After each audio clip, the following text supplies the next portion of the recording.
Bueno, la cuestión ¿cuál es? Lo que nos está planteando Marx es que hasta el siglo XVIII toda la legislación laboral que existía era legislación para forzar a la gente a trabajar más. Es más, incluso para forzarla a trabajar. ¿Por qué? Porque hasta el siglo XVIII, más o menos todo el mundo pues tenía 4 gallinas, tenía un huertecito, es decir, entonces pues, bueno, pues trabajaban para sí, y para el señor, pues lógicamente lo menos posible, faltaría más. Entonces, toda la legislación de esa época es una legislación tendente a obligar a forzar el trabajo, a penalizar a quienes no trabajan, a penalizar la indigencia, a recoger a la gente en hospicios, en sitios, los workhouses, en sitios de trabajo forzados, donde supuestamente de la mano de la caridad se le enseña o se obliga a la gente a realizar alguna tarea buena para la comunidad, etcétera, etcétera, ¿no? Es decir, son legislaciones que obligan a la gente a trabajar. Mientras que a partir de la revolución industrial, a partir de la implantación, sobre todo a partir de la implantación completa del capitalismo en el sistema político y económico, después de 1830, 1840, la legislación va a tender a poner freno a los abusos que se cometen en el ámbito laboral. ¿Por qué? ¿Qué es lo que ha ocurrido con la implantación del capitalismo? Que se han mercantilizado todos los factores de producción. Y la mano de obra totalmente desposeída y sus dueños, los portadores de esa mano de obra, los seres humanos, han quedado ante una sola disyuntiva. O encuentran a alguien que esté dispuesto a pagarles un salario a cambio de su tiempo de trabajo, o se mueren de hambre. La situación anterior era la contraria. La situación anterior era gente que era relativamente autosubsistente y la aristocracia y la burguesía tenían que encontrar triquiñuelas para convencer, engañar, forzar u obligar a la gente a trabajar para ellos y entregarles una parte de su tiempo a cambio de un salario. ¿Vale? A partir de la desposesión completa de estos seres humanos de sus medios de producción y de subsistencia, el escándalo, el abuso de las prácticas laborales en todo el mundo capitalista llega a tal extremo, vimos la degradación de la raza humana en toda su extensión. La legislación a partir de 1840, 1850 va a intentar empezar a poner freno a esos abusos para salvar lo que queda de la raza humana, ¿no? Es decir, que está siendo canibalizada, destruida por los excesos laborales y por las condiciones indignas de trabajo y habitacionales que estaban sufriendo. Bien, entonces él ahora nos invita a hacer un recorrido histórico a lo largo de esta legislación y vamos a ver primero las leyes precapitalistas y luego veremos las leyes del periodo capitalista. Las leyes precapitalistas se puede decir que Marx las hace comenzar de forma simbólica en el Estatuto de los Trabajadores de 1351, que es un estatuto muy peculiar. Porque en un mundo de relaciones de servidumbre, feudo-vasalláticas, teóricamente, no debería hacer falta ningún estatuto de los trabajadores. En un mundo feudo-vasallático, las relaciones y los debe y doy de cada ser humano están marcados por la tradición y por la costumbre. La gente vive en la tierra, forma parte de la tierra, no existe el concepto de propiedad privada tal como luego el capitalismo ha implantado. La tierra es un bien común, un bien común del señorío, de la dinastía, pero los habitantes forman parte de esa dinastía, no están separados de la dinastía. Los habitantes y la tierra son un todo conjunto dentro de la dinastía o de la rama dinástica en la que viven, ¿no? En la que conviven.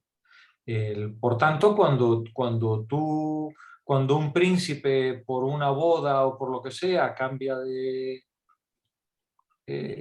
terreno, ¿no? Y dice, bueno, y ahora esta montaña pasa a ser del principado aquel por los cruces de matrimonio o lo que sea, cambia el principado, cambia la montaña con las cabras, con la gente, con la iglesia y con todo lo que lleva aparejado.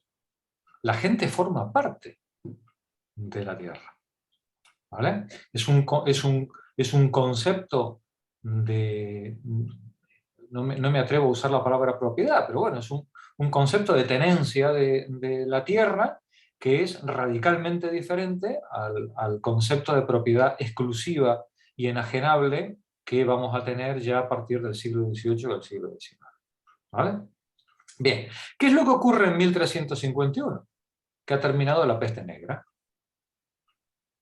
En 1348-49 se produce la gran peste, muere entre el 20 y el 30% de la población europea. Mucha más del 20 o el 30%, ¿eh? ¿Tú crees que más, Paco? Sí, yo es que estuve haciendo un trabajo de historia, sí. Se calcula que sobre el 60%. Pues imagínate. ¿Sabes? Una salvajada, una barbaridad. Una salvajada, claro. No hay datos, son datos indirectos casi todos, de censos de impuestos, de tributos, de tal, pero se calcula que sobre el 60%. ¡Qué barbaridad! O sea, que quedó absolutamente despoblada Europa, claro, y con déficit de mano de obra. Ahí está la cuestión. Y cambios de categorías, de ascenso social, porque claro, como se quedaron desocupados muchos tal, pues hubo una movilidad social relativamente rápida e importante. Los campos se quedaron despoblados, ¿no? Y al quedarse despoblados los campos se quedan sin la mano de obra necesaria para cultivarlos y para extraer el producto del que también viven los príncipes, ¿no? Y los soldados, y la aristocracia, y la burguesía, ¿no? Al quedar despoblados los campos, el poder político entra en crisis. No hay suficiente masa de plusproducto que pueda sostener a tanto sinvergüenza ocioso, ¿no? Con lo cual, en 1351, el rey Eduardo se ve ante la obligación de decretar un estatuto, una orden, por la cual se limiten los precios de los productos para que la falta de productos no influya en su carestía, y se obliga a la gente a prestar servicios cuando la aristocracia o los ricos lo demanden. Este es el texto del Estatuto de los Trabajadores, que si os parece bien lo ponemos en pantalla. Creo que merece la pena leerlo. Son 2 páginas, pero 2 páginas que no tienen desperdicio.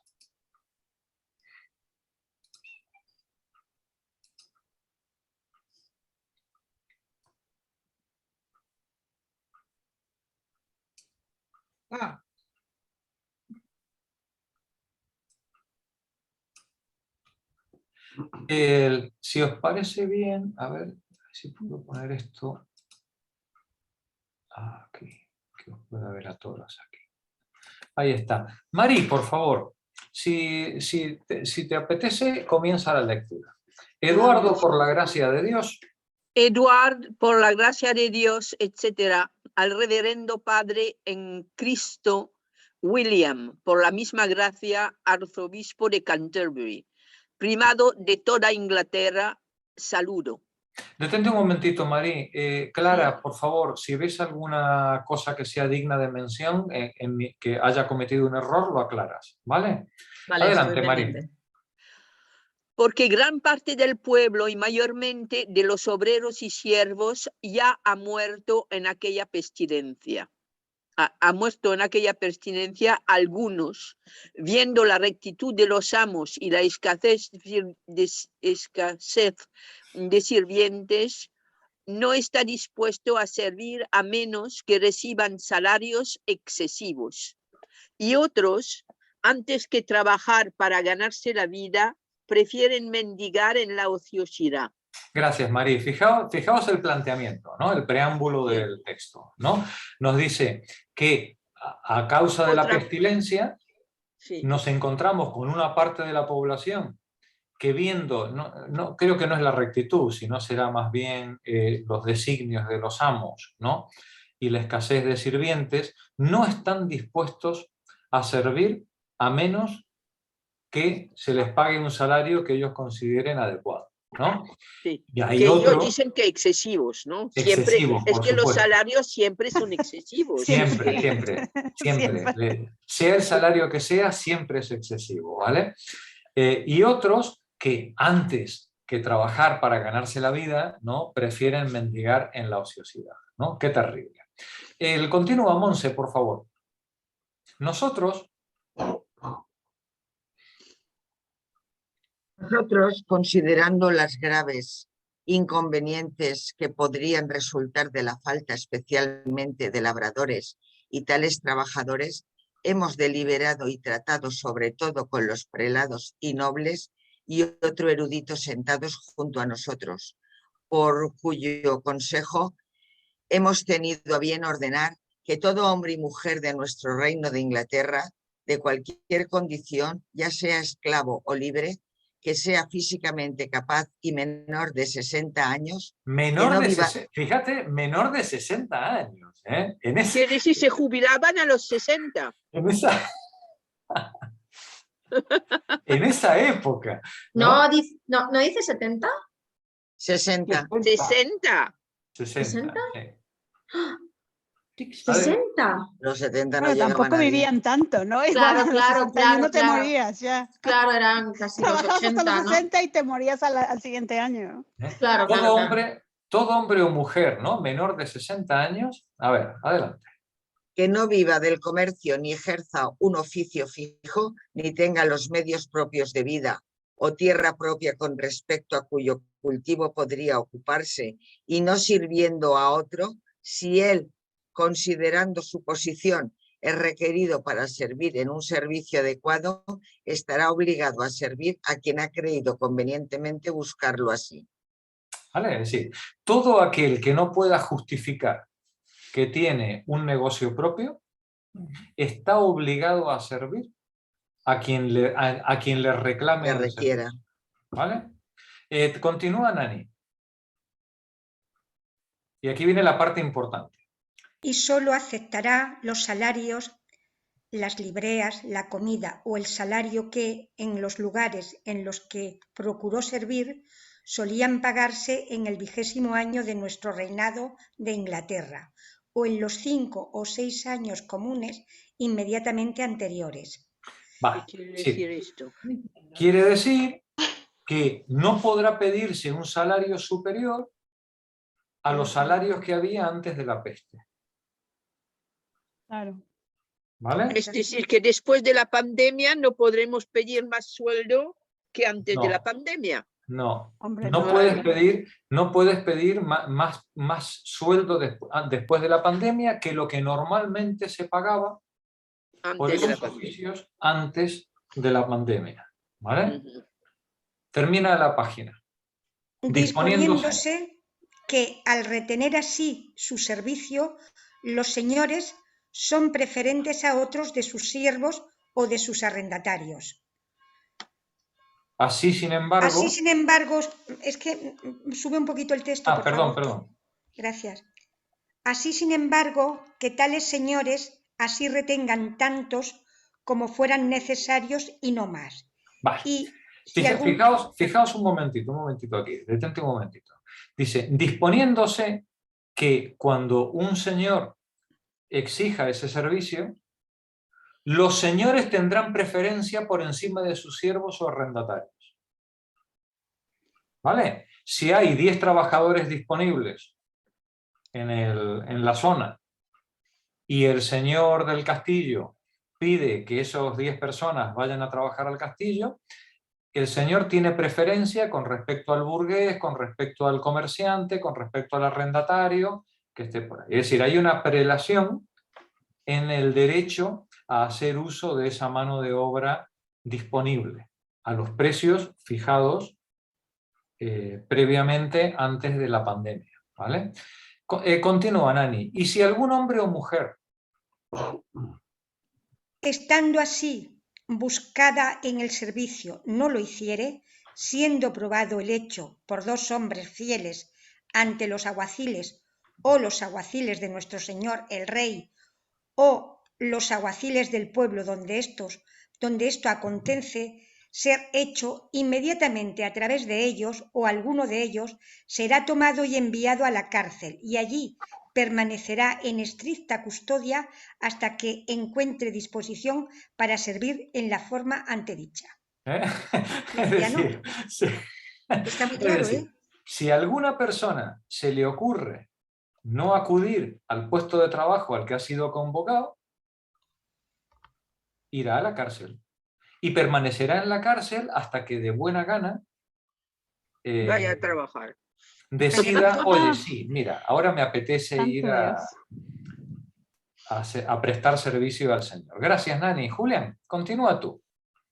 ¿Y si un segador?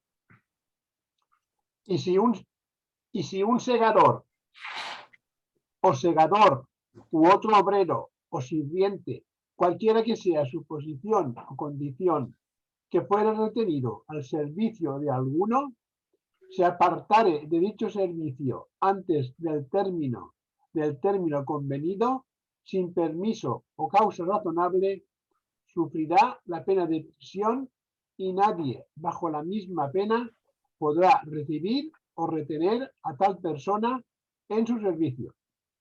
Sí. Si alguien alguien que ha entrado a trabajar al servicio del Señor estima antes de que el Señor diga que ha terminado su servicio, que él ya no quiere seguir prestando servicio, al calabozo. ¿Eh? Al calabozo. Continúa Miriam. Nadie además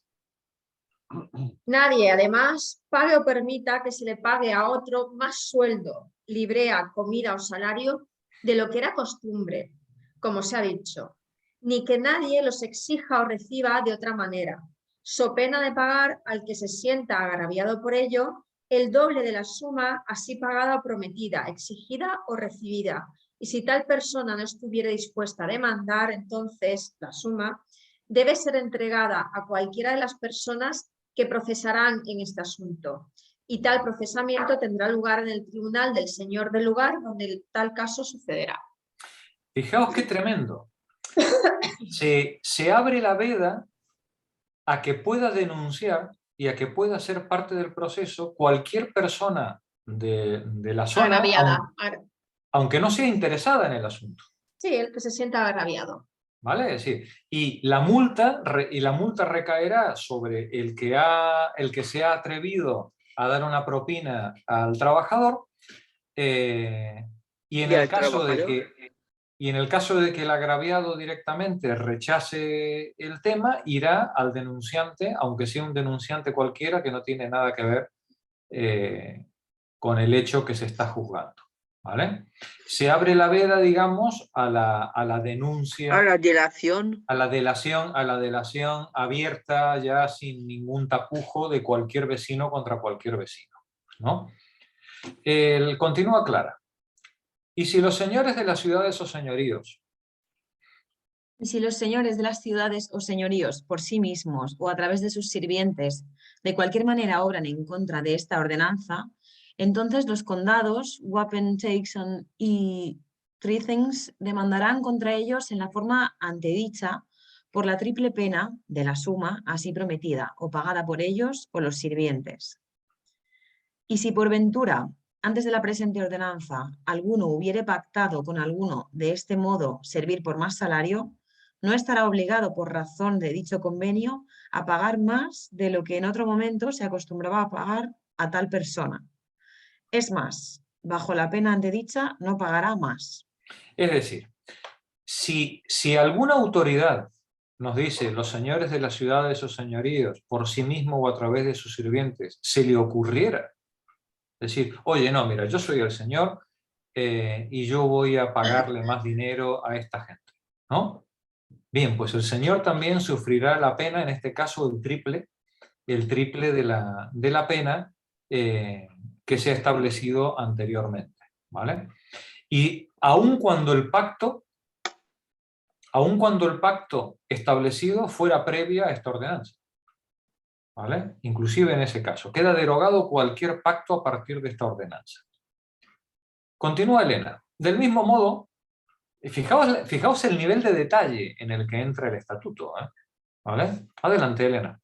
Del mismo modo, guarnicioneros, desolladores, canteros, cordoneros, sastres, herreros, carpinteros, albañiles.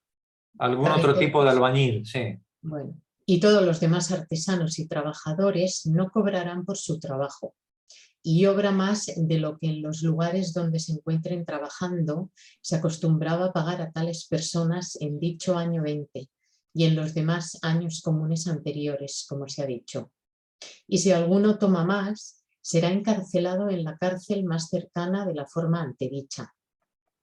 Asimismo, los carniceros, pescaderos, mozos de cuadra, cerveceros, panaderos, tiradores y todos los demás vendedores de cualquier vívere, o de cualquier vívere, estarán obligados a vender tales víveres a un precio razonable, teniendo en cuenta el precio al que se vendan tales víveres en los lugares contiguos.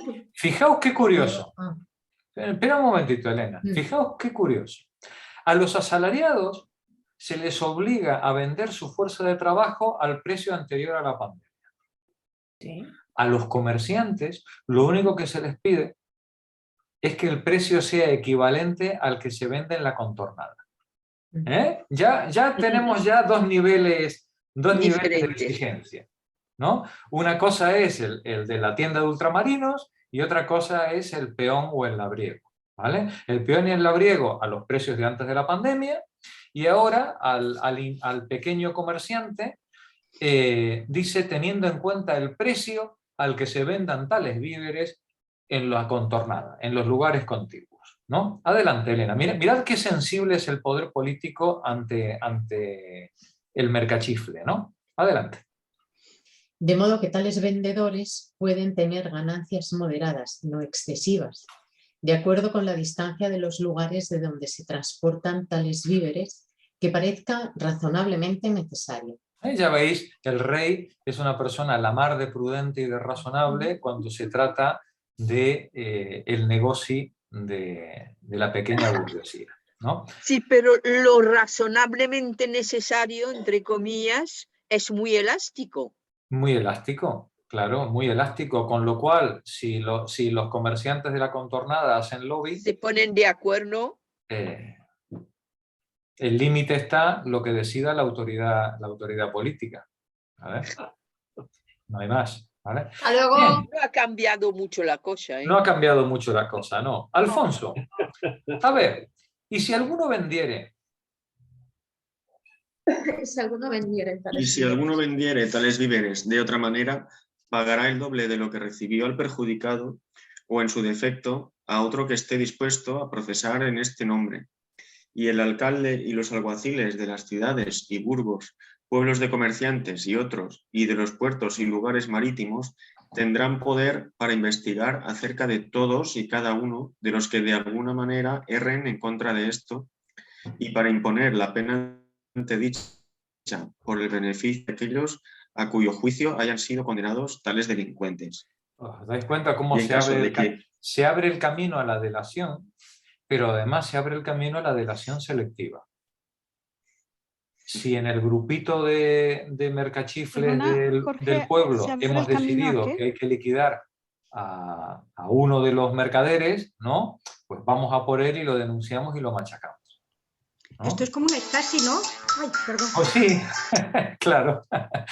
Sí, porque parece que estos son inventos muy modernos, ¿no? Y resulta que esto es más antiguo que la tos, ¿no? Estaba por ahí Marta, por favor, termina tú, Marta.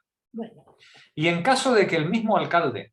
y en caso de que el mismo alcalde y alguaciles descuiden llevar a cabo lo antedicho y sean condenados por ello ante los jueces que le asignaremos, entonces el mismo alcalde y alguaciles serán obligados a través de los mismos jueces a pagar a los agraviados, persona o a otro que actúe en su lugar, el triple de la cosa así vendida, y serán además por nuestra parte gravemente castigados. Y porque muchos mendigos sanos se niegan a trabajar mientras puedan vivir de la mendicidad, entregándose a la ociosidad y a los pecados, y a veces al robo y otros delitos, que nadie bajo la pena antes mencionada de prisión presuma, bajo la apariencia de piedad o limosna, de algo a los que pueden trabajar, o cuidarlos en su pereza para que se vean obligados a trabajar para cubrir sus necesidades de la vida. No veo más. Ya está, es que ahí se acabó. Si te parece que no ha explicado bastante el señor Parece Eduardo poco. III. Bueno, Sí. Fijaos qué interesante, ¿no? Es decir, si la autoridad política, los alguaciles o los alcaldes, no cumplen con esta ordenanza, habrá jueces especiales que designará el rey para que pueda abrirse procedimiento contra ellos. Lo que me llama la atención es que la pena que hay contra la autoridad, contra los miembros de la autoridad política, antes habíamos visto que a los asalariados se les obligaba a poner los precios de antes de la pandemia, mientras los mercachifles podían regularlo de común acuerdo entre ellos, ¿no? Pero hay otra distinción importante. Los trabajadores van a la cárcel, y la autoridad política y los grandes propietarios pagan multas. sí, y no indica procedimiento judicial para los trabajadores. No, claro. Es que es muy interesante, ¿no? Cómo digamos, el procedimiento tiene Está clase, claro. ¿no? El procedimiento tiene clase social. Siempre. Y el último párrafo, que es una maravilla, ¿no? Cuando nos dice que los mendigos, hombre, por Dios y por la Virgen, que se niegan a trabajar, ¿no? Los mendigos que se niegan a trabajar y pueden vivir de la mendicidad. Vagos y maleantes. Eso es, vagos y maleantes. Vagos y maleantes. Entregándose a Está todo, la ociosidad y a los pecados, ¿vale? Es que el ocio es la madre de todos los vicios. De todos. Y como madre solemne hay que respetarla. Miriam, te has olvidado de los masones y los homosexuales. ¿Ya? Pero, Jorge, todo esto pasaba en Inglaterra. ¿Qué pasaba en Francia? Igual. otros países? Igual. Lo que pasa que Marx utiliza la información británica, que es la más elaborada, pero la situación era generalizada, ¿no? En todos lados. Al final a la gente había que obligarle a trabajar porque la gente pues no quería, claro. Ahora tampoco, ¿eh? Sí. Y sí. Bueno, pero sigue siendo como la... Hola Jorge, qué bien que te has podido conectar. Disculpa que se me olvidó. El ordenador mío, no sé, hay una diferencia digamos, de prestación entre un celular y el ordenador que, no sé, hay 15 minutos, ¿no?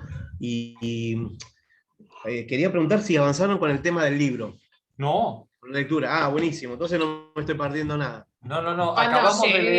Acabamos de leer el texto que os envié, que es el Estatuto de los Trabajadores de Eduardo III. Sí. Y justo ahora vamos a empezar a leer el libro.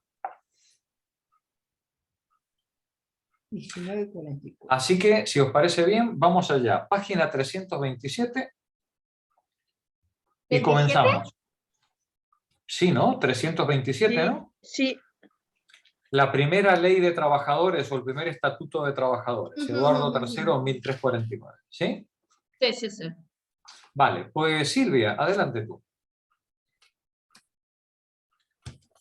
No puedo ahora mismo porque no encuentro la página. No te preocupes. Miriam, adelante.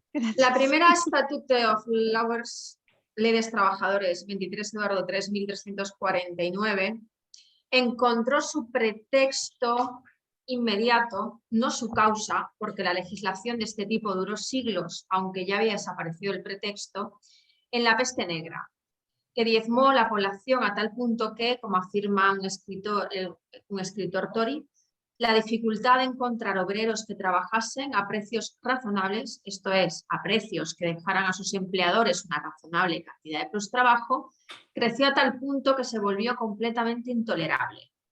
Lee por favor la nota 127. La nota 117 es Londres 1850. Ese mismo Tory admite, por lo demás, las leyes parlamentarias que regulan los salarios contra el trabajador y a favor del patrón duraron a lo largo del extenso periodo de 464 años. La población creció y estas leyes se volvieron innecesarias y onerosas. Claro, sí, a lo largo de 400 años se mantuvieron 64. unas leyes, 464, unas leyes que habían sido dadas en momentos de despoblación para garantizar, digamos, el sostenimiento de los grandes propietarios.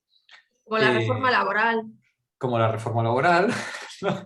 Cuando las causas teóricas de esa reforma han caducado, la ley sigue, ¿no? La ley sigue 400 años, 460, pues hasta 1800, ¿no? Más Pues tu trabajo.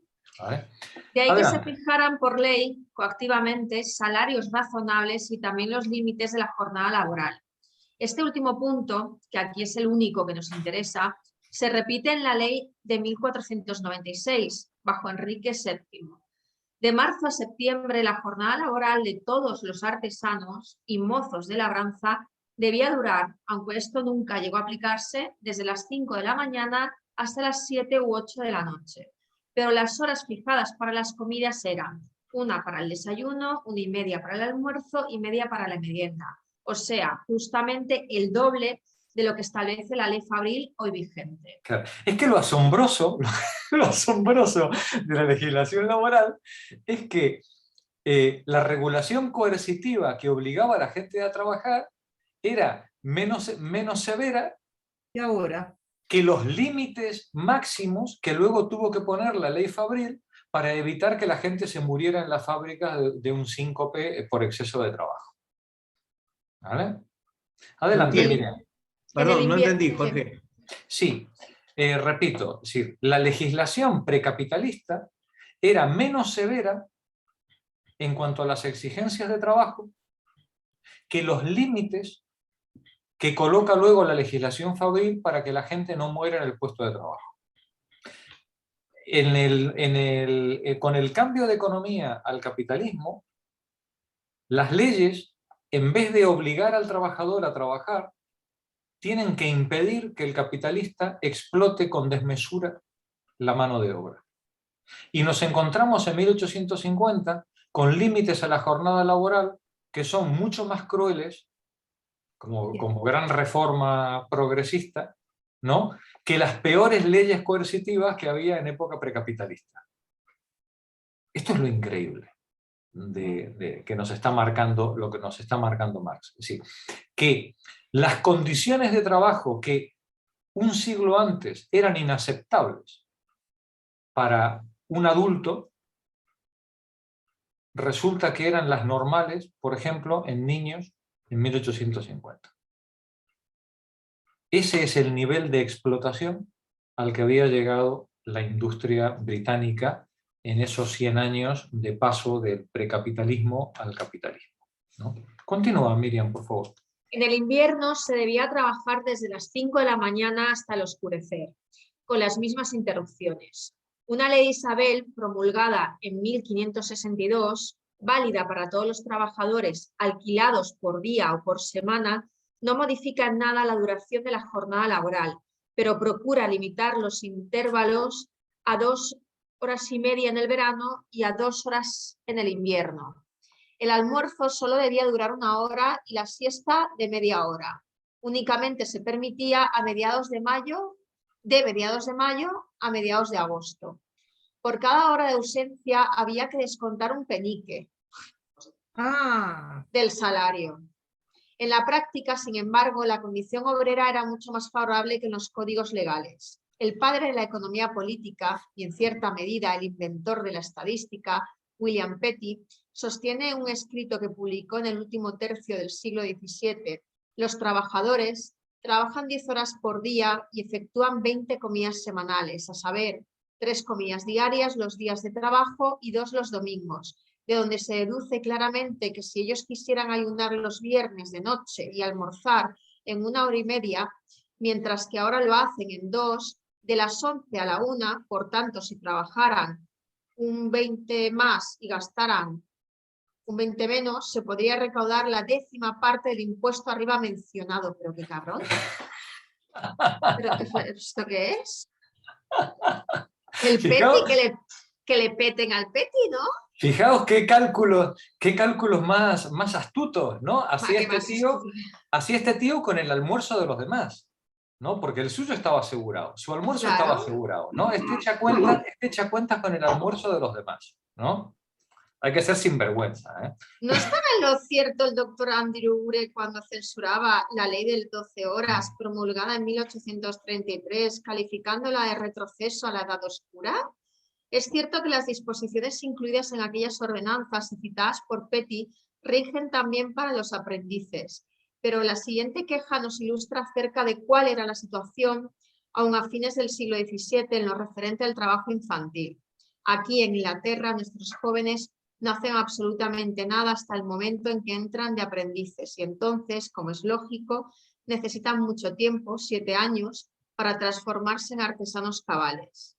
Se elogia en cambio a Alemania porque allí desde la cuna se educa a los niños dándoles un poquito de ocupación, por lo menos. Por lo menos, ¿no? Es tremendo el discurso de toda esta gente, es tremendo, ¿no?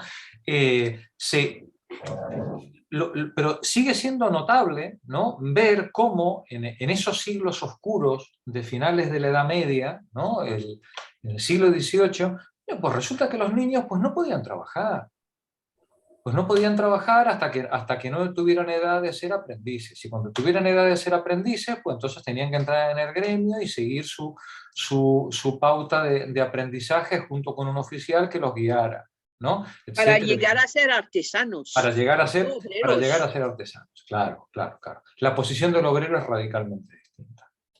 El obrero es carne en un molino para ser machacado por las máquinas a las que va a servir, ¿no? Y eso da igual que sea niño, mayor, mujer, anciano, es decir, carece de toda importancia. Claro, lo que Marx nos está poniendo sobre la pista es que las terribles leyes coercitivas precapitalistas, pues resultaba que eran un paraíso Cuando ya... en comparación con las leyes proteccionistas de los trabajadores de la época capitalista. Pero porque un trabajador no es nada más que una pieza de maquinaria en el proceso de fabricación. Así es. En la Edad Media, el aprendiz se formaba como persona para llegar a ser un buen artesano. Así es. Tenía una función social, efectivamente. Claro. No, que es lo que pierde completamente en el proceso capitalista, ¿no? Silvia, ¿tienes ya el texto delante? ¿Sí? Adelante, por favor. Ahora sí. A ver. Estamos en la página 330. 329, ¿no? Sí, al final. Empezamos la 330. A ver, sí. Dame un segundo. Aún durante la mayor parte. Sí. Aún durante la mayor parte del siglo XVIII, hasta la época de la gran industria, el capital no había logrado todavía, mediante el pago del valor semanal de la fuerza de trabajo, apoderarse en Inglaterra de la semana íntegra del obrero, constituyendo sin embargo una excepción los trabajadores agrícolas. La circunstancia de que podían vivir una semana entera con el salario de 4 días no les parecía a los obreros motivo suficiente para trabajar también los otros 2 días Claro. en beneficio del capitalista. Gente, de verdad. Lógico, ¿no? Quieren vivir del chiringuito, es que es lo que les pasa a estos. Eso es lo que pasa. Claro, claro. Ay, Dios mío. Una Es que parte de los tú no le dime. puedes pagar a la gente sueldos muy altos porque luego no quieren trabajar. Luego no quieren. Bueno, es lo que yo he discutido 1000 veces, eso sobre el salario mínimo vital, ¿no? Porque he oído mucha gente convencida que, claro, es que si les das ese dinero no van a mover un dedo. No van a mover un dedo. Claro, Es claro, fuerte, claro. sí. Desde luego no te van a entregar plusvalor, ¿no? Desde luego no. Ahí. Ay, Adelante. ay, ay. Bueno, una parte de los economistas ingleses al servicio del capital denunciaba de la manera más furibunda esa testarudez, mientras que otro bando defendía a los obreros. Escuchemos, por ejemplo, la polémica entre Postlethwaite, cuyo diccionario de comercio gozaba entonces de la misma reputación que hoy tienen las obras similares de McCullough y MacGregor, y el ya citado autor del Essay of Trade and Commerce. Dice... Vamos a ver primero a este señor Postlethwaite, ¿vale? Silvia, descansa un momento. Que lea, por favor, a ver dónde estás. Uy, que ya os he perdido. Elena, por favor, adelante. Postlethwaite. Postlethwaite, entre otras cosas, dice él, entre otras cosas: no podemos poner término a estas pocas observaciones sin tomar nota del lugar común, repetido por tantos, según el cual si el trabajador puede obtener en 5 días lo suficiente para vivir, no trabajará los 6 días en su totalidad. De ahí infieren la necesidad de encarecer mediante impuestos o de cualquier otra manera aún los medios de subsistencia imprescindibles para pagar al artesano y al obrero manufacturero a trabajar de corrido los 6 días de la semana. Detente un momento, por favor, Elena. Es que es impresionante. Es que me provoca, es que este texto me provoca, ¿vale? Genial. Nos dice el señor Postlethwaite, dice, si el trabajador puede obtener en 5 días lo suficiente para vivir, no trabajará 6, por lo que algunos infieren la necesidad de encarecer mediante impuestos o de cualquier otra manera los medios de subsistencia. ¿Y cuál era la cualquier otra manera? Encareciendo, por ejemplo, mediante un lobby, el precio de los productos. O del alquiler de la casa. El alquiler de la vivienda, la luz, el precio de la luz, Bueno, el precio del Medicamentos, gas. sanidad. Del gas que acabo de comprar la bombona que ayer subió. La Sí, sanidad. 18 euros. A más de ¿Cuándo 10 empezó euros el- la he pagado. ¿18? ¿Cuándo empezó el sábado 18.50. inglés? ¿Cómo dice Jorge? ¿Cuándo empezó el sábado inglés? ¿En qué año? Me imagino que en el siglo XIX no. O sea, el sábado lo trabajaban Sí, no, de claro, sol a claro. sol. Claro. No sabría decir. Me imagino que serán leyes del siglo XX, sí. Del siglo XX. Sí, porque yo recuerdo que cuando yo era pequeño en el despacho de mi padre, los empleados trabajaban el sábado por la mañana, ¿eh? Claro, sí. Sí. Sí. El sábado por la mañana hasta los años 40, 50 o por ahí. sí. Sí, un Que poco yo más de los recuerde. 50 para que yo pueda recordar. Yo a los 50 tenía cuando yo 4 era años. joven, también se trabajaba los sábados por la mañana. Y en la Claro, yo construcción, también. se trabajaba los sábados por la mañana de forma regular, ¿eh? Sí. De forma regular. Bueno, ¿y ahora? Pero, pues, Día sí. para la casa. Es que Buscar desde cuándo empezó el desde sábado que está el inglés. capitalismo se vive para trabajar Claro, o vivís para otra cosa, ¿no? Yo Sí. pregunto. Sí, me llama la atención lo antigua que es la política de aquilatar los salarios con el costo de los medios de subsistencia de los obreros, ¿no? Para asegurarnos de que el obrero no, como decía un antiguo tratadista, no disipe su salario en vicios innobles, ¿no? Como entonces, leer o pensar o tiene reunirse que, contra el pensar, capital.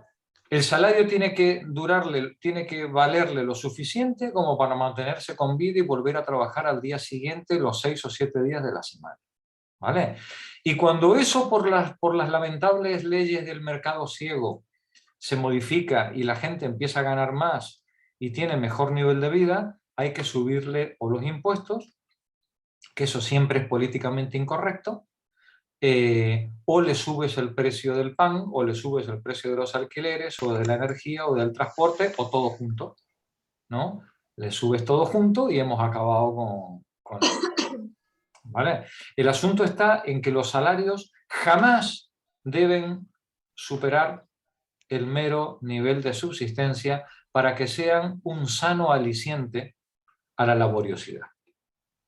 ¿Sí? El presidente del Banco de España ha dicho hoy que es todo lo contrario, que como suben los salarios, tiene que subir todo lo demás. Es que al final se traduce en lo mismo, ¿no? Si el efecto es el mismo, ¿no? Claro, Así si tú, quedas igual. Suben los salarios, sube todo. si tú das una subvención a los alquileres de los jóvenes, por ejemplo, ¿no?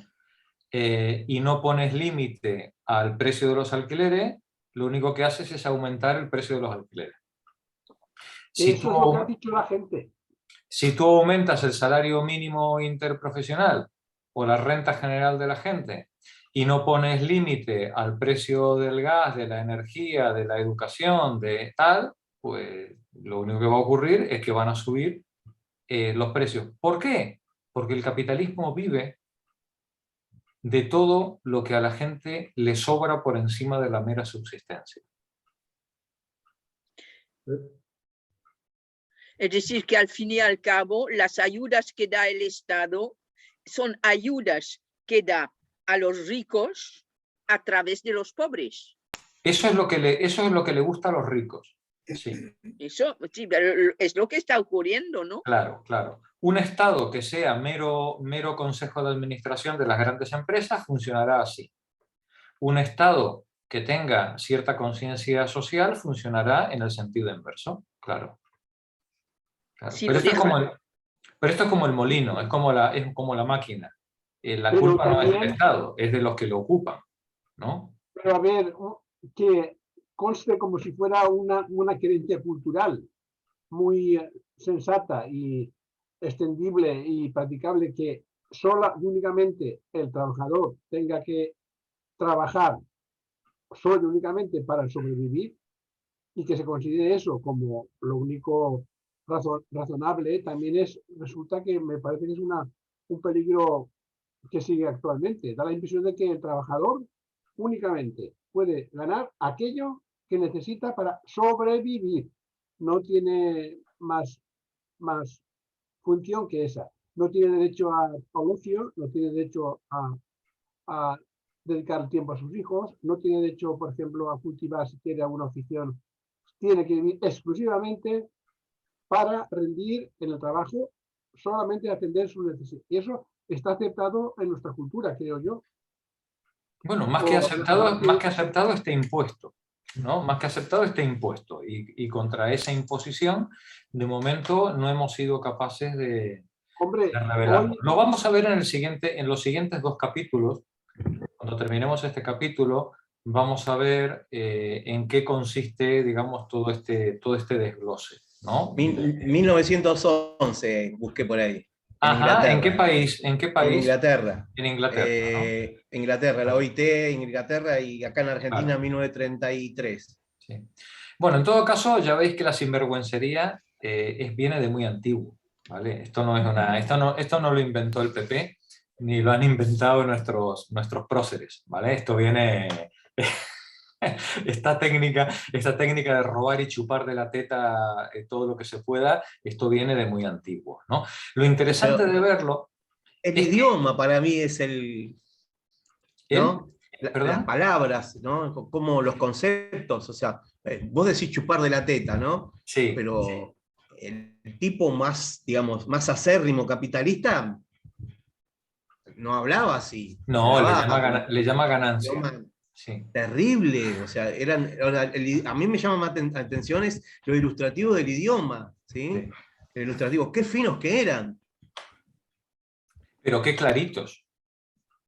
Qué finos y qué También, claritos. Hoy, también. como bien dicen nuestras compañeras, se usan más eufemismos para decir las cosas, ¿no? En esta época que está narrando Marx, en el siglo XVIII y principios del siglo XIX, como la gran mayoría de la población no sabía leer y escribir, esta gente escribía solo para sus iguales, solo escribía para los grandes comerciantes y los grandes aristócratas. Y entonces se podía decir al pan pan y al vino vino, ¿no? Luego, con la alfabetización, hubo que empezar a moderar el discurso, ¿no? Y que las cosas adquirieran otra tonalidad. Porque claro, si tú esto lo dices en un programa de televisión, la gente sale a la calle a prenderle fuego a los contenedores. ¿Vale? Si tú a la gente en la televisión pública le dijeras que hay que encarecer, hay que subir el precio de los productos de consumo para que la gente se vea impulsada a trabajar un día más o 2 más a la semana, España arde. Claro, esto se podía decir cuando la gente no leía. Claro. Ahora Bueno, se sigue pudiendo decir en este contexto, ¿no? Sí, en este contexto se puede decir, pero no vais a ver Alguien libros, que se sienta a leer y... pero no vais a ver libros de economía política actuales ni debates en la televisión en el que se digan estas cosas. Un país necesita un mínimo de consenso para poder funcionar, aunque sea un consenso basado en la mentira. Bien, lo bueno que tiene leer a Marx es que nos permite leer textos en una época en la que la gente decía lo que pensaba y además lo ponía por escrito. Las estrategias de estos sinvergüenzas son infinitas, ¿no? Tienen muchas. Sí. Pero al final siempre digamos, el fondo de la cuestión siempre pasa por lo mismo, ¿no? Y es extraer a la gente la mayor cantidad de trabajo impago posible. Si se lo puedes extraer en el proceso de trabajo mejor, a través de la prolongación de la jornada laboral o de la reducción de salarios, en este barco estamos todos, ese discurso lo habéis oído 1000 veces, ¿no? Y si no está en el proceso de trabajo, por la vía de la expropiación, expropiándole sus comunales, expropiándole la educación, la sanidad, los servicios públicos, ¿no? Es decir, por cualquier camino, extraerles toda la masa de trabajo posible impago. ¿Vale? ¿Cómo se vende eso? Pues como decías tú, Pepa, o como decía antes Jorge, hay que flexibilizar, hay que ser competitivos, tenemos que ser europeos, o como decía el Roch, hay que ser como los chinos, da igual, aquí se puede recurrir al argumento que queramos, ¿no? Estaba leyendo Elena, ¿verdad? Sí, adelante, Elena. Permítaseme disentir de esos grandes políticos que rompen lanzas por la esclavitud perpetua de la población obrera de este reino. Olvidan el adagio popular, solo trabajar y nunca jugar estupidiza. Uy, no entiendo esto. Sí, el señor Postlethwaite está sosteniendo una posición humanista, ¿no? Él está diciendo, hay gente que cree que el trabajador solo puede estar en el nivel de subsistencia y dedicar su vida a trabajar, ¿vale? Y que por tanto hay que incrementar los precios de los alimentos para conseguir que esta persona trabaje. Y él dice, y olvidan que solo trabajar estupidiza.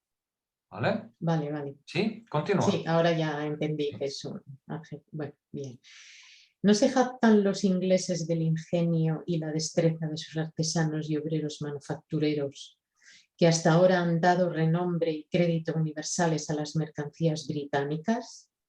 ¿A qué obedece esto? No a otra cosa probablemente que a la diversión y solaz que nuestra población trabajadora sabe darse a su manera. Si estuvieran obligados a afanarse todo el año los 6 días íntegros de la semana en repetición constante del mismo trabajo, ¿Eso no embotaría su ingenio convirtiéndolos en estúpidos y lerdos en vez de listos e industriosos? Y a consecuencia de esa esclavitud perpetua, ¿no perderían nuestros trabajadores su reputación en vez de mantenerla? ¿Y qué tipo de destreza y maestría podríamos esperar de esos animales maltratados? Muchos de ellos efectúan tanto trabajo en 4 días como un francés en 5 o 6. Perdona, Marí. Esto... Pues, hoy en día no se verifica. Está demostrado que hoy por hoy los que mejor rinden, los obreros que mejor rinden en el nivel europeo son los franceses. Ahí, viva la France. Hoy, no digo entonces, no lo sé. Chauvinismo. Bueno, es lo que dicen, ¿eh? Bueno, aquí solo repito recordemos, lo que he leído. bueno, recordemos que este señor, no, vamos a ver, pongamos en contexto al señor Postlethwaite. El señor Postlethwaite está escribiendo en 1770, después de la guerra de los 6 años entre los ingleses y los franceses, ¿no? En la que se partieron la cara a lo largo de medio mundo, ¿no?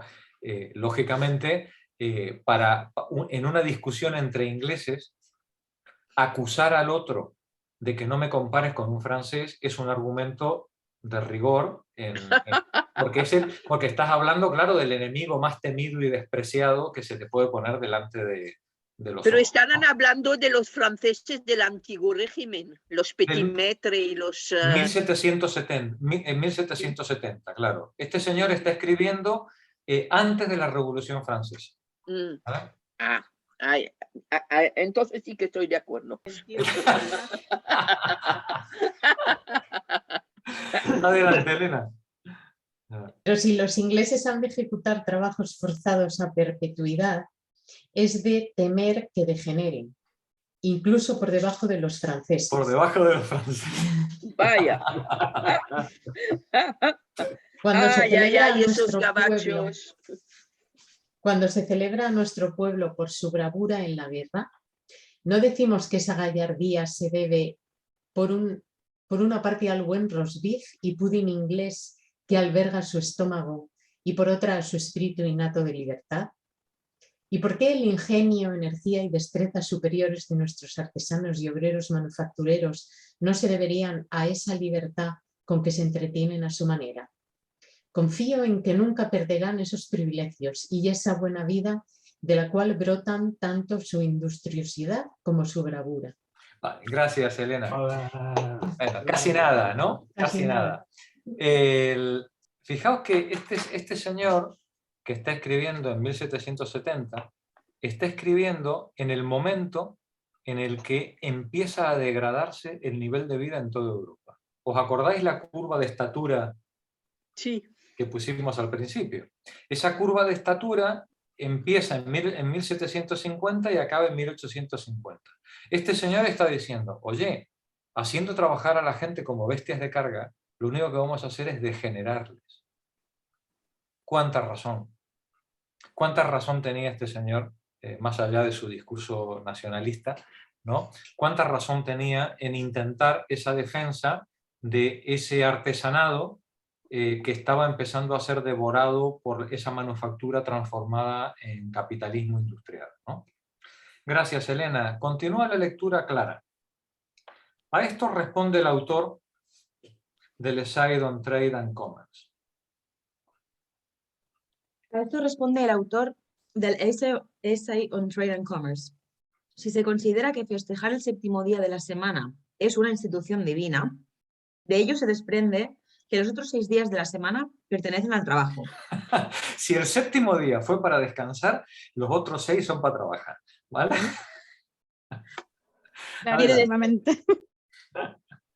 Quiere decir al capital, como enseguida veremos.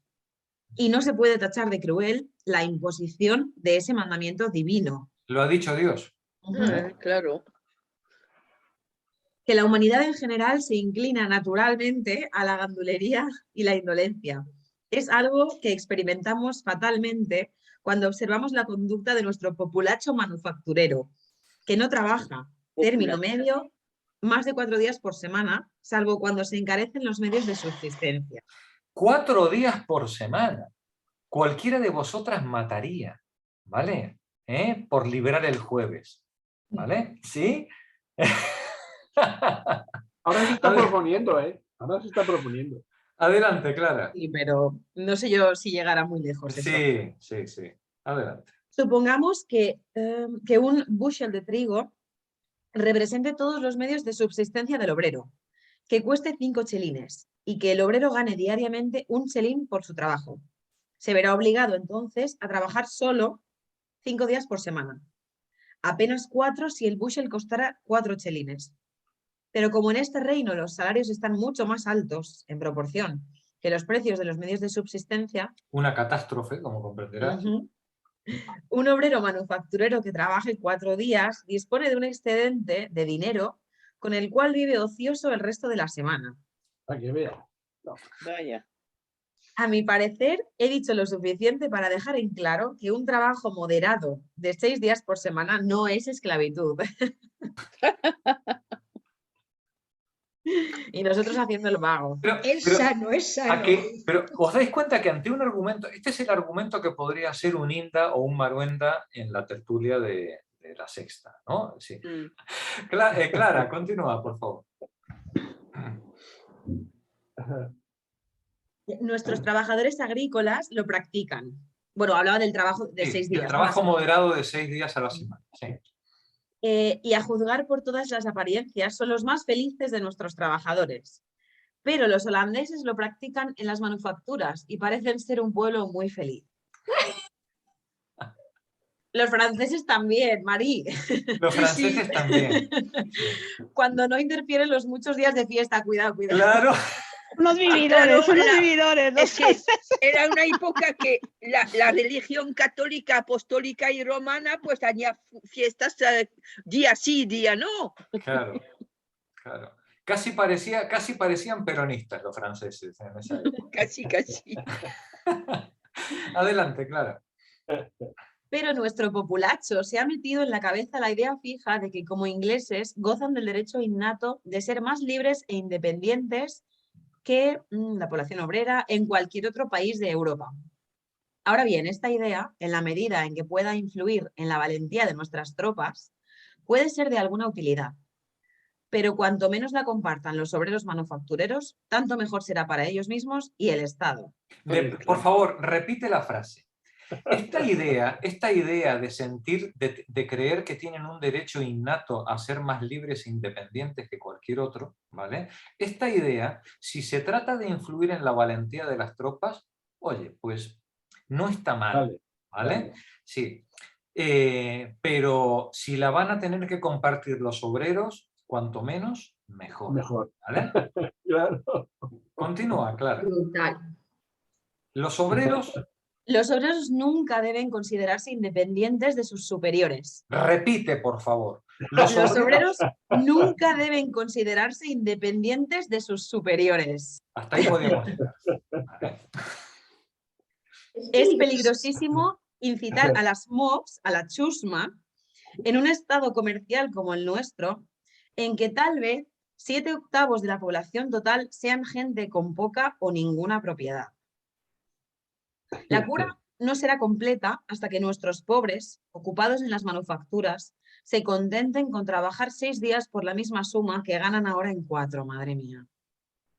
Qué tremendo. A estos efectos y para extirpar la holgazanería, la depravación y las ensoñaciones románticas sobre la libertad, así como para reducir los impuestos de beneficencia, fomentar la industriosidad y abatir el precio del trabajo en las manufacturas, nuestro fiel Eckhart del Capital propone un remedio probado. A aquellos trabajadores que caigan en las manos de la beneficencia pública, en una palabra, a los paupers, indigentes, se los encerrará en un hospicio ideal. Debe convertirse ese hospicio en una casa del terror. En dicha casa del terror, en ese workhouse ideal, se debe trabajar 14 horas por día y se permitirá el tiempo adecuado para las comidas, de modo que resten 12 horas completas de trabajo. 12 horas. La propuesta que hace este señor de este ensayo, en 1770, recordemos la fecha, es que a los que no quieran trabajar se les encierre en casas de trabajo forzoso, los workhouses, donde se obligue a la gente como escarmiento, ¿vale?, a trabajar no menos de 12 horas efectivas de trabajo diario. ¿Sí? Esto es, mucha gente, bueno, yo he oído, querrían convertir las prisiones en algo así, Claro. en lugares de trabajo forzoso. Aquí en para que los- España, Bueno, ¿y qué se te hizo. crees que es Picasso? ¿Qué te crees que Pero, hace? pero ya aquí se en España hace se eso, ¿eh? Lo que nos va a decir Marx es que esto, que este señor en 1770 estaba poniendo como el culmen de la depravación y del terror, resulta que era un objetivo ambicioso para trato de la clase obrera en 1850. Continúa, Clara, la lectura. Lee por favor el párrafo final, porque ahora nos va a hacer Marx la comparación entre la situación que está describiendo este autor y la actualidad. Por favor. 12 horas. 12 horas diarias de trabajo en la Ideal Workhouse, en la Casa del Terror de 1770.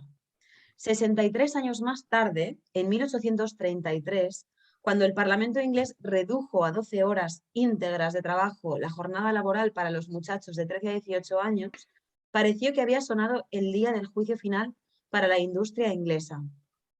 En 1852, cuando Luis Bonaparte procuró congraciarse con la burguesía zamarreando la jornada laboral legal, el pueblo obrero francés gritó como un solo hombre: la ley que reduce a 12 horas la jornada laboral es el único bien que nos quedaba de la legislación de la República. En Zúrich se limitó a 12 horas el trabajo de los niños mayores de 10 años.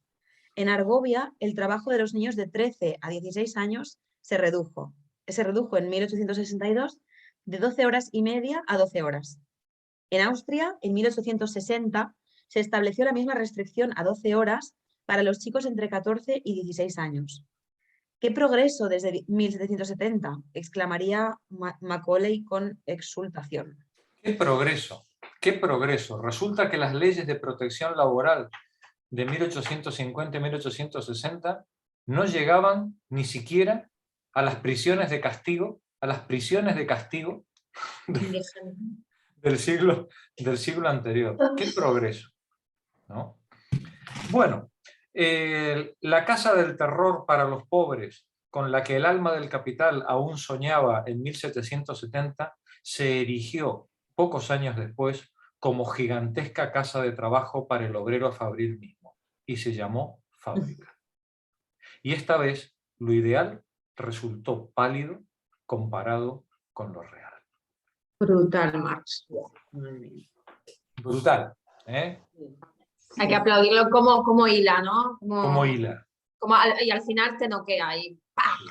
¿Os dais cuenta del enorme trabajo de erudición, de selección de textos, de investigación que hay detrás de cualquier página de esto que estamos Método. Método, es algo impresionante, ¿no? Todo el texto, cómo va plan, plan, plan, atando y atando y atando y atando página tras página. Monse.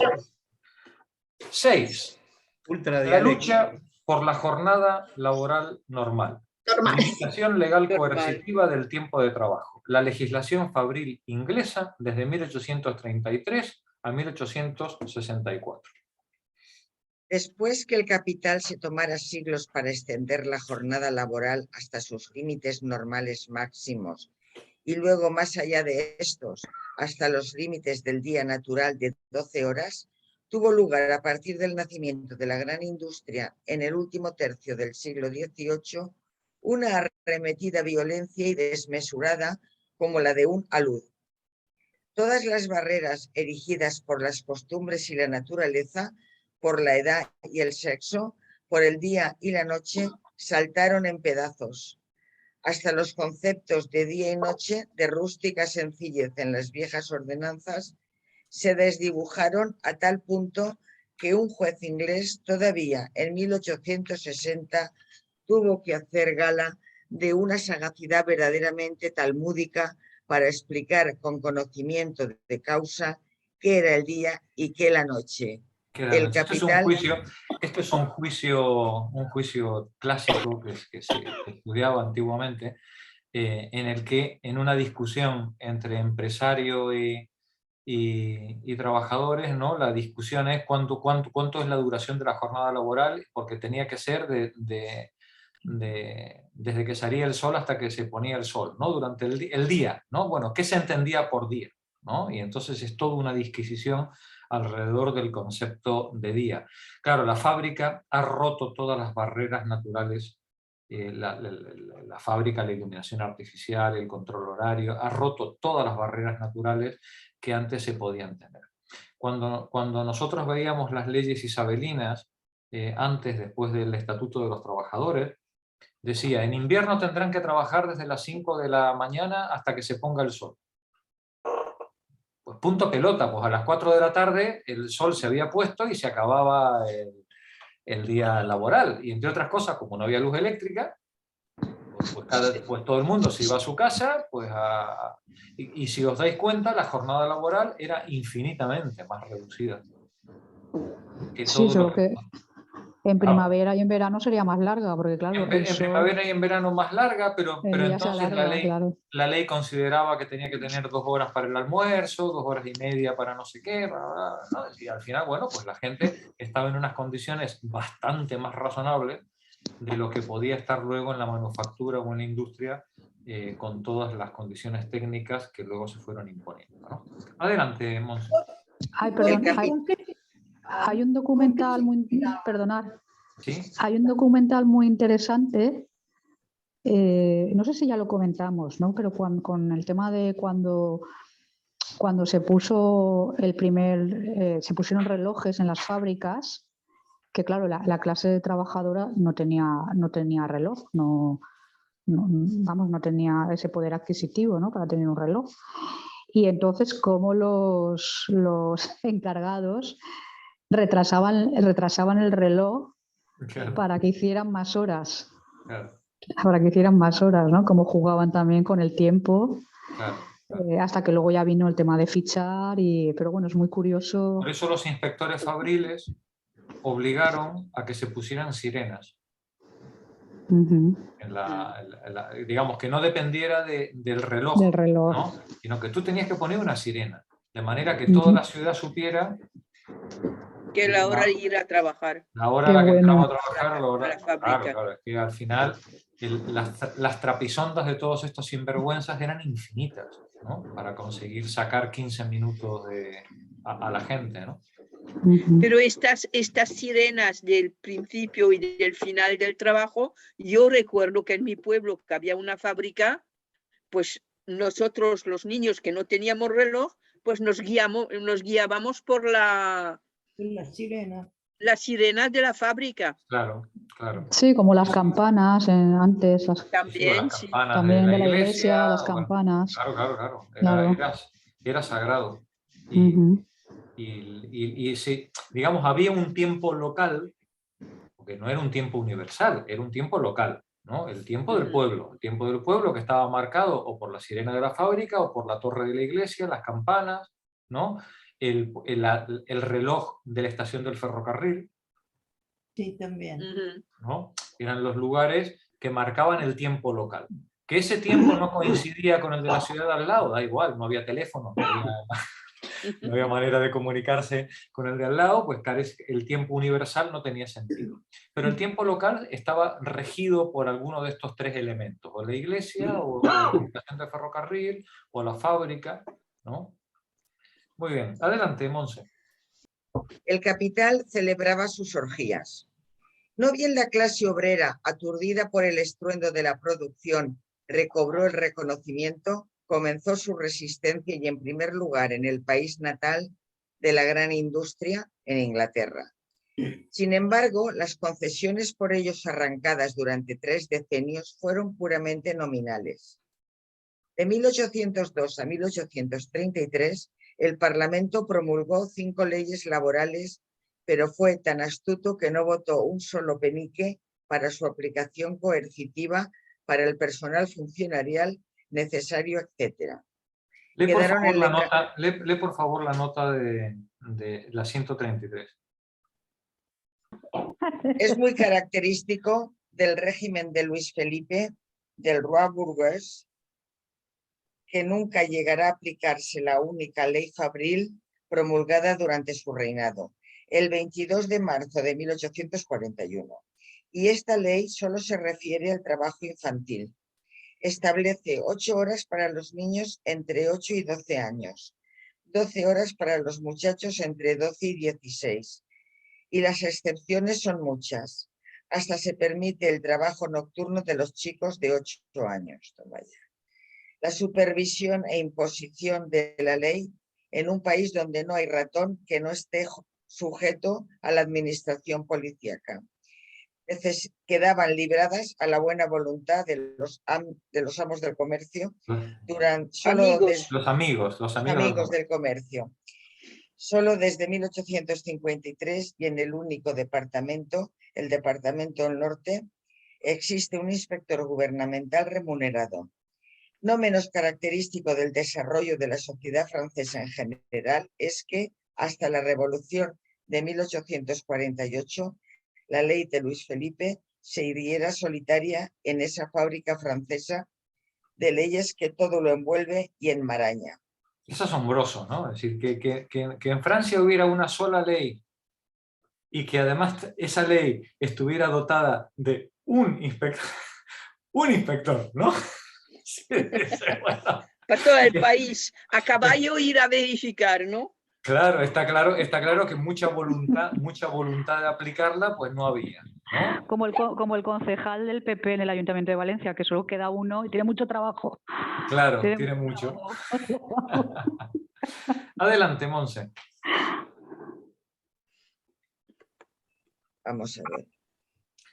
Nos dice que de 1802 a 1833 el Parlamento promulgó 5 leyes laborales. ¿No? Sí, pero fue tan astuto que no votó un solo penique para su aplicación coercitiva, para el personal funcionarial necesario, etc. Quedaron en letra muerta. El hecho es que antes de la ley de 1833 se agobiaba de trabajo a niños y jóvenes durante toda la noche, durante todo el día o durante ambos, a voluntad. La jornada laboral normal data tan solo en la industria moderna de la ley fabril de 1833, vigente para las fábricas que elaboran algodón, lana, lino y seda. Nada caracteriza mejor el espíritu del capital que la historia de la legislación fabril inglesa entre 1833 y 1864. Gracias, Monse. Julián, lee tú, por favor. Vamos a ver la ley de 1833. La ley de 1833 declara que la jornada laboral ordinaria deberá comenzar a las 5:30 de la mañana y finalizar a las 9 de la noche. Y que dentro de estos límites, un periodo de 15 horas, será legal emplear a jóvenes, esto es, personas entre 13 y 18 años, a cualquier hora del día, siempre y cuando el mismo joven no trabaje más de 12 horas a lo largo del día, con excepción de ciertos casos especialmente previstos. Y nos parecía horrible la Casa del Terror de 1770, ¿sabes? Y resulta que la regulación de 1830 establece que, oye, los jóvenes como máximo 12 horas, ¿sabes? Adelante, Julián. Aquí serían 16 horas, ¿no? Con esto. ¿Cómo? De 5:30 a las 9 son 17 horas. Son de 5... Sí, lo que pasa es que como hay que descontar el tiempo de comida, que es recuperable... ¿Vale? Adelante. La sexta sección de la ley establece que en el curso de todos los días se deberá conceder no menos de 1 hora y media para las comidas a todas esas personas cuyo tiempo de trabajo ha sido restringido. Se prohibía emplear a niños menores de 9 años, con una excepción que mencionaremos más adelante, y se limitaba a 8 horas el trabajo de los niños de 9 a 13 años. 8 horas. El trabajo nocturno, es decir, conforme a esta ley, el trabajo entre las 8 horas de la noche y las 5:30 de la mañana, se prohibía para todas las personas de 9 a 18 años. Los legisladores estaban tan lejos de querer atentar contra la libertad del capital, de absorber fuerzas de trabajo adulta, o como ellos la llamaban, contra la libertad de trabajo, que urdieron un sistema especial para evitar esta horripilante consecuencia de la ley Fabril. El gran mal del sistema Fabril, tal como se lo practica en el presente, se dice en el primer informe del Consejo Central de la Comisión del 25 de junio de 1833, consiste en que genera la necesidad de prolongar el trabajo de los niños hasta la extensión máxima de la jornada laboral de los adultos. El único remedio para este mal, salvo la restricción del trabajo de los adultos, lo cual originaría un mal mayor que el que se procura subsanar, a nuestro parecer, el plan de hacer trabajar a 2 turnos de niños. Ahí está la solución, digamos, que se plantea. ¿Vale? Adelante. Bajo el nombre de sistema de relevos, significa en inglés como en francés el cambio de los caballos de posta en las diversas paradas.